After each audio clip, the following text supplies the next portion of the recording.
내일이 추석이라 추석이 되면은 이제 고향 생각도 나고 부모님 친구들 생각도 나고 그렇죠. 제가 어릴 때 기억 또 할아버지가 혼자 계셨을 때 한번 명절에 고향집을 가려면 지금은 2시간 한 15분이면 가는 거리를 한 18시간 막 걸어갔습니다. 길이 막히니까. 근데 놀랍게도 우리 할아버지 혼자 돼서 그때 거의 90이 가까운 그런 때였는데 잠을 안 주무세요. 자녀들, 며느리, 손주들 이렇게 모이면 너무 좋아가지고 새벽까지 이렇게 이야기하고 또 할아버지 술을 좋아하시니까 술을 드시고 새벽같이 또 4시, 5시만 되면은 또 깨워요. 2박 3일 정도 잠을 안 주시는. 그만큼 이제 자녀들을 보고 싶어 하는 것이 부모의 마음이겠지요. 한국의 이 추석 같은 명절이 이스라엘로 따지면은 초막절입니다. 그렇죠? 그래서 13절에 뭐라고 해요? 너희 타작마당과 포도주 틀에 소출을 거두어 드린 후에 1회 동안 초막절을 지킬 것이요.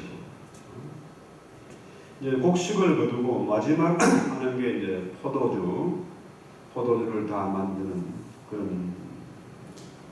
그런 게 다 끝난 거죠 이제. 자, 추수도 끝났고 포도주도 가득 만들어서 이제 저장고에 넣어놓고 그러면 이제 뭡니까? 완성지 다 끝났습니다. 창고에는 곡식이 그득하고 또 와인이 잔뜩 쌓여 있습니다. 그러면은 모든 게 끝났는데 잔치를 어떻게 하나? 무려 7박 8일 동안 초막절을 지키라. 광야에 나가서 텐트를 치고 텐트가 지금 같은 그런 텐트가 아니죠. 얼기설기 나무까지 갖다 놓고 거기서 일주일을 초막절을 지키라. 이 초막절을 지키는 의미는 먼저 이스라엘 출애굽을 하면서 광야에서 40년 동안을 초막생활을 했습니다. 무려 40년입니다. 그 성도들의 광야 생활을 기억하고 또 믿음의 땅으로 인도해 주신 하나님께 감사하는 것이고 역시 마찬가지로 우리 역시 뭡니까? 우리도 또한 이 땅을 이스라엘처럼 순례자로 살아가는 겁니다. 이 땅에서 대단한 성을 쌓고 엄청난 집을 지어놓고 사는 것이 아닙니다. 우리는 이 땅을 나그네로 순례자로 사는 거예요. 그래서 비록 이 땅에 살지만 우리의 시민권이 하늘에 있는 것을 믿고 하늘을 바라보고 살아가는 거죠. 이것을 기억하라는 것입니다. 여러분 잘 아는 칭기스칸이 무려 세계를 한 150년 동안 통치했지 않습니까? 엄청난 겁니다. 그런데 그는 점령지의 그 왕들, 분봉왕들을 그게 오래 살게 하지 않고 반드시 동부로 불러들여서 몽골의 그 초원에서 텐트 생활을 하게 했습니다. 타국의 그 사치스럽고 화려한 그런 문화에 젖지 말고 동부로 돌아와라. 참 이게 중요한 것 같아요. 잠언서 31장 10절에 보면은 매 7년 끝에 곧 정기 면제의 초막절에 온 이스라엘 내 하나님 여호와 앞 그 택하신 곳에 모일 때에 이 율법을 낭독하여 온 이스라엘로 듣게 할지니 곧 백성의 남녀와 유지와 내 성안에 거하는 타국인을 모으고 그들로 듣고 배우고 내 하나님 여호와를 경외하며 이 율법의 모든 말씀을 지켜 행하게 하고 또 너희가 요단강을 건너가서 얻을 땅에 거할 동안에 이 말씀을 알지 못하는 그들의 자녀들로 듣고 내 하나님 여호와 경외하기를 배우게 할지니라. 참 이게 중요한 말씀인데 참 어려운 얘기죠. 우리 아이들에게 과거 6.25 때 그 참혹한 얘기죠. 또 보릿고개의 그 참담한 현실을 얘기해도 애들은 실감이 나지 않습니다. 너무나 풍요로운 시대입니다. 한국에는 그 좌파 언론들이 워낙에 일제의 만행만 부각을 시켜가지고 일본 놈들 나쁜 거는 다 알아요. 전 국민이 다 압니다. 애나 어른이 다 알아요. 그런데 이전에 한국이 얼마나 어려웠는지 또 미국을 비롯해 유엔군들이 얼마나 한국을 도왔는지 이건 다 잊어버렸습니다. 그렇죠? 정말 박정희 시대에 새마을 운동을 하고 국기에 대한 경례도 하고 그렇죠? 그때 뭡니까? 국민교육 헌장 이런 거 하는 거 다 잊어버렸어요. 그래서 이렇게 풍요로운 때에 가장 큰 문제는 뭡니까? 과거에 6.25 이런 거 잊어버려도 상관없습니다. 그렇죠? 그런데 정말 기억해야 되는 것은 뭡니까? 하나님을 잊어버리서는 안 됩니다. 하나님. 이 성경 말씀은 천년 만년이 가도 진리이기 때문에 이것만큼은 잊어버리지 말아야 됩니다. 그렇죠?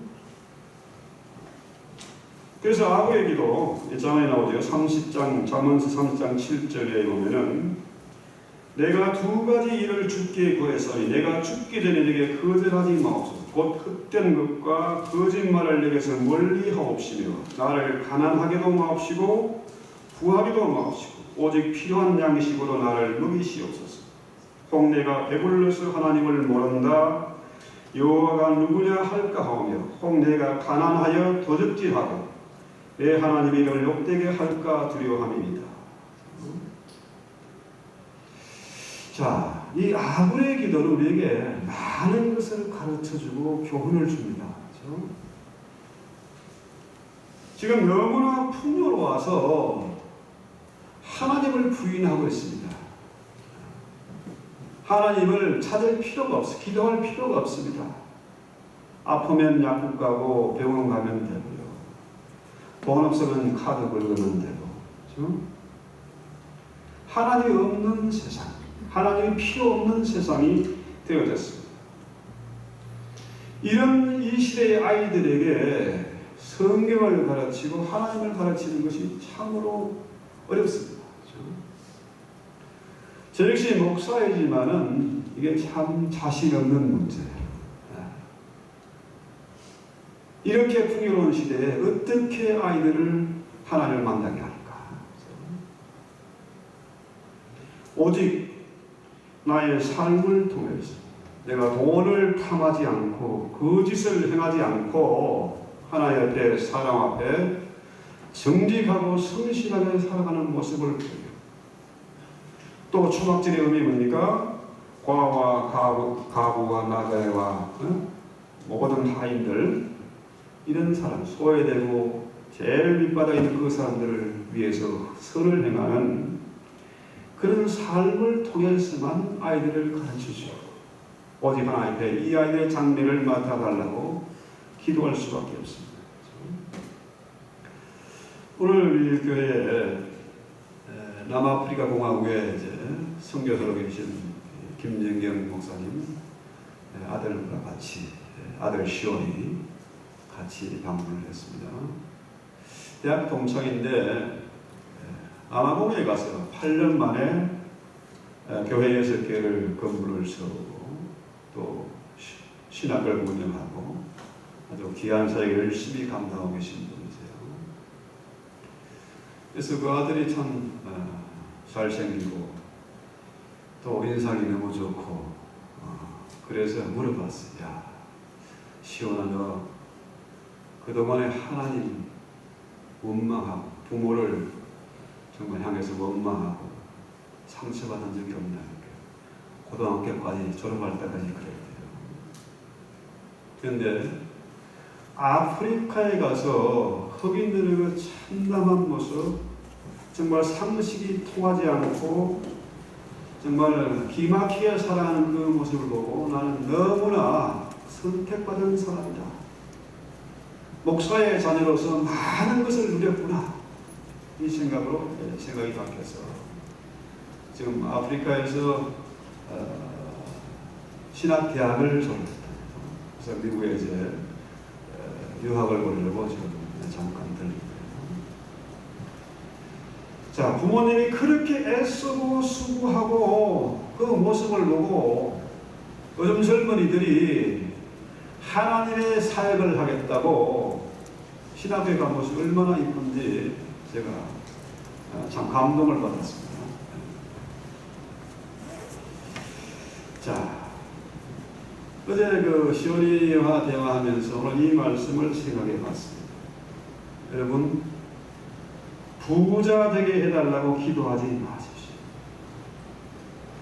아이들의 대단한 성공을 위해서 욕심내고 기도하지 마십시오. 아무리 기도도 우리에게 이것을 가르쳐주지 않습니까? 너무 가진 것이 많은 반드시 하나님을 부인하게 됩니다. 떠나게 됩니다. 하나님이 필요 없습니다. 성경에서 말하는 악인은 뭡니까? 하나님 안 믿는 이방인들을 말하는 게 아닙니다. 성경은 언제나 교회 안에 있는 신자를 향해서 말합니다. 참으로 대단하게도 돈과 하나님을 겸하여 섬길 수 있다고 착각하는 사람, 그 사람들이 악인입니다.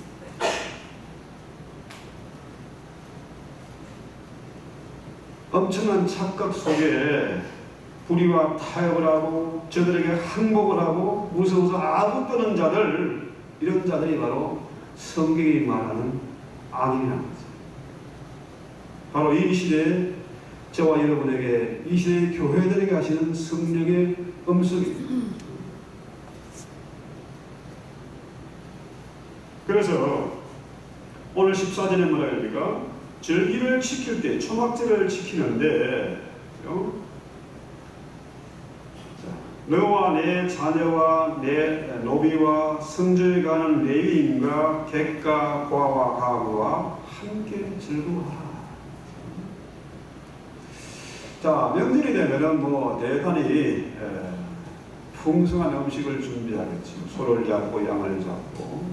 근데 나는 농사를 하고 또 수확한 것이 있습니다. 그런데 그렇지 못한 사람들이 있다는 거죠.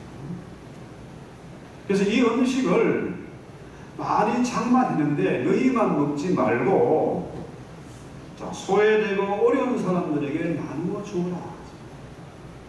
명절에 내가 기쁘고 즐거운 것이 아니라 뭡니까? 그 어렵고 소외되는 사람들이 기쁘고 즐거워하게 해라. 그러면 너도 즐거울 것이다. 이 얘기죠.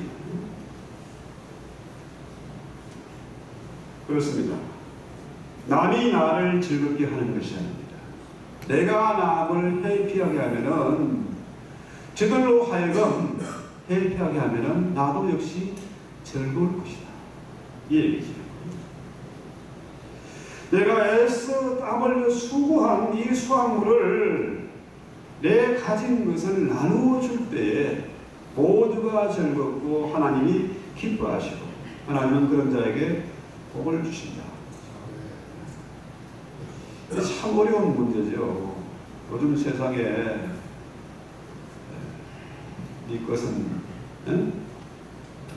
내 건 당연히 내 거고 네 것도 내 걸로 착각해가지고 뺏고 사기치고 그런 세상에 내가 땀 흘려본 이 피 같은 돈을 남을 위해서 쓰라.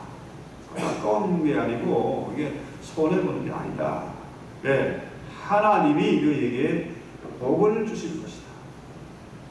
네가 손댄 모든 것들에게 내가 복을 부어 줄 것이다.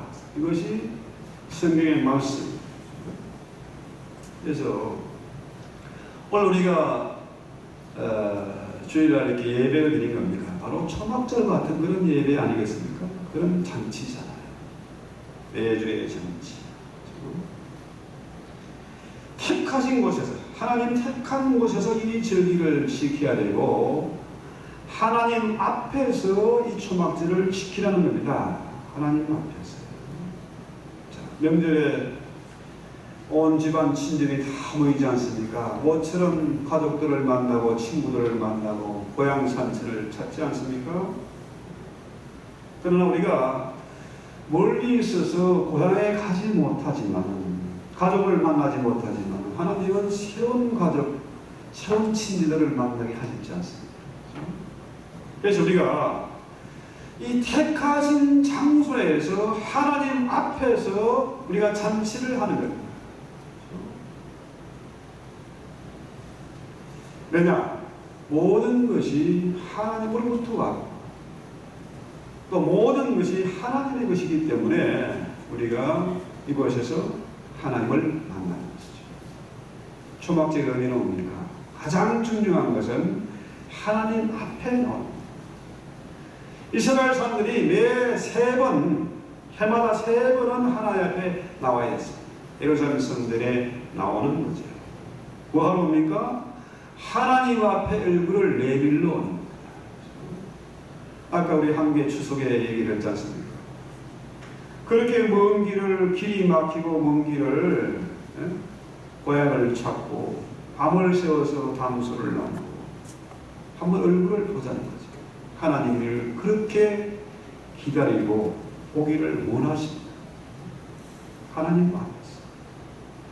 하나님 앞에 찾아오면은 하나님은 만나주세요. 그토록 만나기를 원하시는 분이기 때문에 우리를 보기를 원하는 겁니다. 예배의 의미가 뭡니까? 잔치의 의미가 뭡니까? 하나님을 만나는. 과거에 이스라엘 사람들이 순례대로 살다가 1년에 3차례 그 먼 길을 가는 게 얼마나 힘들고 어려운 여정입니까? 많은 위험이 있고 고난이 따르고 힘든 가운데도 하나님을 찾아러 갔습니다. 만나러 갑니다. 우리가 그런 심정으로 하나님 앞에 나왔고 반드시 하나님을 만나야 하는 거죠. 그래서 하나님을 만나는 기쁨, 그 기쁨을 가지고 우리가 잔치를 합니다. 그래서 우리 매주일의 예배는 이런 잔치의 기쁨이 있어야 됩니다. 어떻게 해요? 하나님을 먼저 만났기 때문에. 하나님의 얼굴을 배웠고 그의 음성을 들었기 때문에 너무나 즐거운 겁니다. 이 축제가 벌어집니다. 여러분 잘 아는 그 록펠러, 참 너무나 유명한 분이죠. 지금은 돌아가셨지만은 그 당시 세계 최고의 그룹으로 꼽혔던 사람이고 그 사람을 모르는 사람이 아마 없을 겁니다. 그가 처음부터 그렇게 거부가 된 게 아니에요. 뜨거운 태양볕에서 감자밭에서 그 당시 4센트 받고 일을 했습니다. 워낙에 볼품이 없고 장래성이 없어 보인다고 사랑하는 여자가 떠나가 버렸어요. 그런데도 버림받은 그 사람이 어떻게 세계 제일의 거부가 되었고 어떻게 그가 자선사업을 가장 많이 하는 사람이 됐을까요? 98세까지 무병장수하면서 일생을 마칠 수가 있었을 거예요. 그가 언제나 하나님 만나기를 기뻐합니다. 주일을 절대로 그러지 않았어요. 하나님 만나기 위해서, 그의 음성을 듣기 위해서.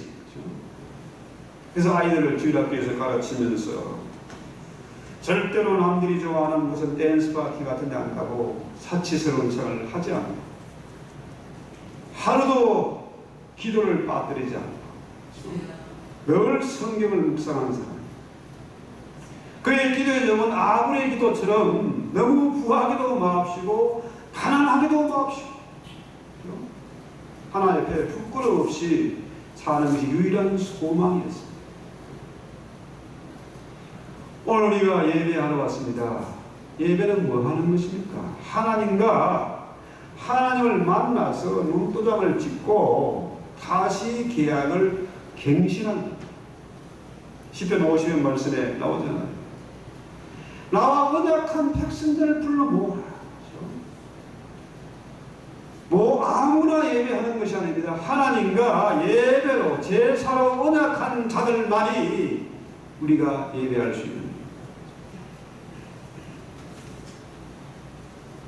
하나님이 이스라엘에게 초막절을 지키라고 한 이유가 하나님 앞에 나와서 얼굴을 보이라는, 하나님을 찾으라는 겁니다. 그분을 찾으면 그분이 만나 주십니다. 하나님 만나야 삽니다. 목사가 교인들에게 이상한 소리 들어가는지, 왜 이런 짓을 하고 있습니까? 어떻게든지 우리 모든 교인들이 하나님을 만나야 됩니다. 하나님 만나면 원망 불평이 사라집니다.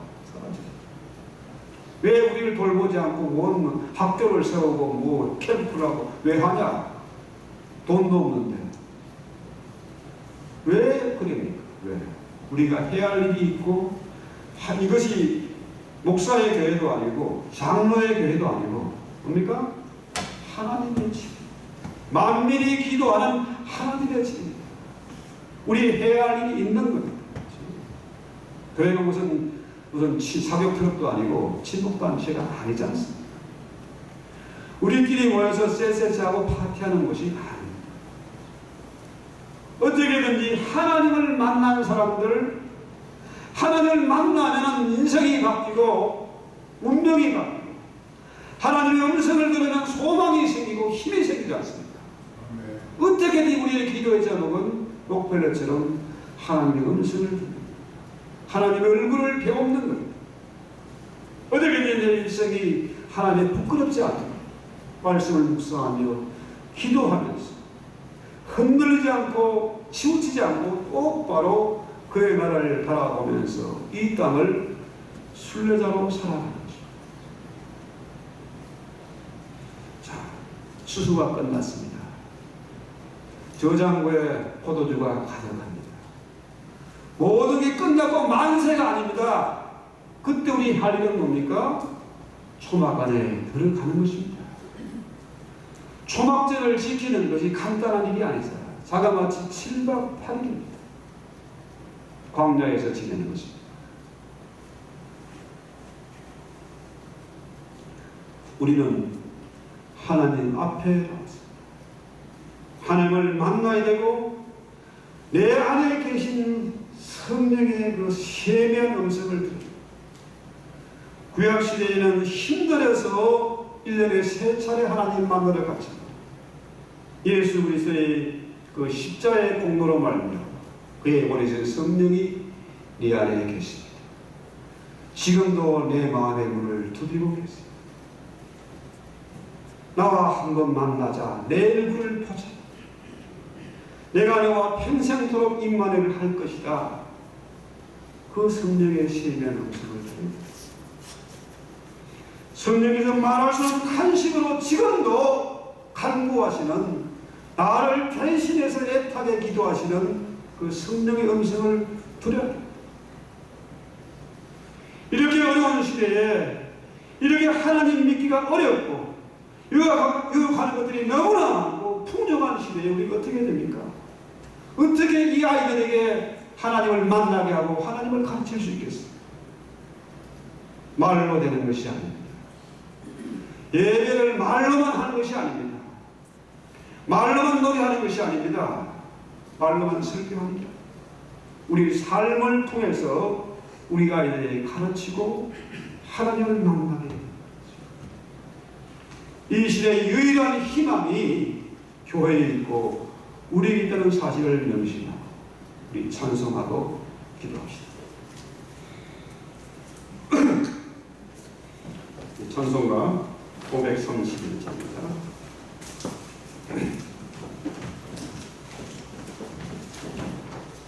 이 시간에 찬송하는 가운데 성령의 음성을 들을 수 있기를, 성령의 산시가는 기도 소리를 들을 수 있기를 바랍니다.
주님 만나러 왔습니다.